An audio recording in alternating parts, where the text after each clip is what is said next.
ये कहानी एक फर्जशनास पुलिस कांस्टेबल अभिषेक शर्मा की है, जो राजस्थान के शहर बांडी में अपनी ड्यूटी पर ममू था। 28 अगस्त 2019 को वो हसब मामूल शाम 5 बजे के करीब अपनी रात की ड्यूटी के लिए घर से रवाना हुआ, लेकिन इस रात वो वापस ना आया। अगली सुबह यानी 29 अगस्त तक इसका कोई पत्ता ना चला। फोन बंद मिला और अहल खाना की परेशानी बढ़ती गई। वो इंतजार करते रहे, मगर जब शाम तक अभिषेक की कोई खबर ना आई तो ने बांडी पुलिस स्टेशन में इसकी गुमशुदगी की रिपोर्ट दर्ज करवाई। तहकीकात का आगाज हुआ और जल्द ही एक चौंका देने वाला इंकिशाफ सामने आया।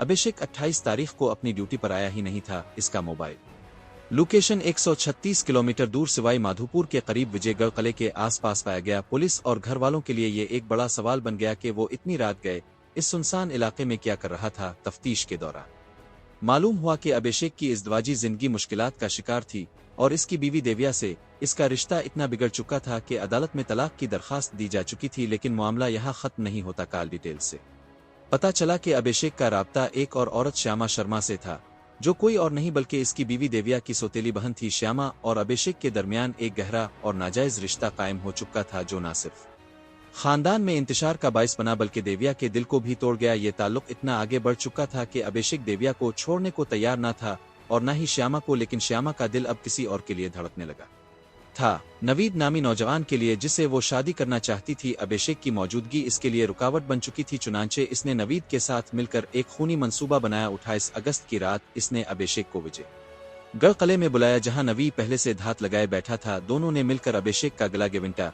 इसकी लाश किले में फेंक दी, इसकी शनाख्ती अशिया गायब की और इसकी मोटरसाइकिल को करीबी तालाब में डुबो दिया। कई माह की बारीक बीनी से की जाने वाली तफ्तीश, मोबाइल लोकेशन, कॉल रिकॉर्ड और गवाहों की मदद से पुलिस आखिरकार इस लर्जा खोज साजिश तक पहुंची। श्यामा और नवीद को गिरफ्तार किया गया और आखिरकार उन्होंने अपने जुर्म का एतराफ किया। उनकी निशानदेही पर अभिषेक की बाकियात, इसके कपड़े और मोटरसाइकिल बरामद की गई। दिसंबर 2024 में अदालत ने श्यामा को उम्र कैद की सजा सुनाई, जबकि नवीद के खिलाफ अदालती कार्रवाई अब भी जारी है। ये कहानी सिर्फ एक कत्ल की नहीं बल्कि मोहब्बत, धोखा, इंतकाम और जज्बात के इस खौफनाक खेल की है, जिसने एक पूरा खानदान बर्बाद कर दिया और एक मासूम जान हमेशा के लिए खामोश हो गई।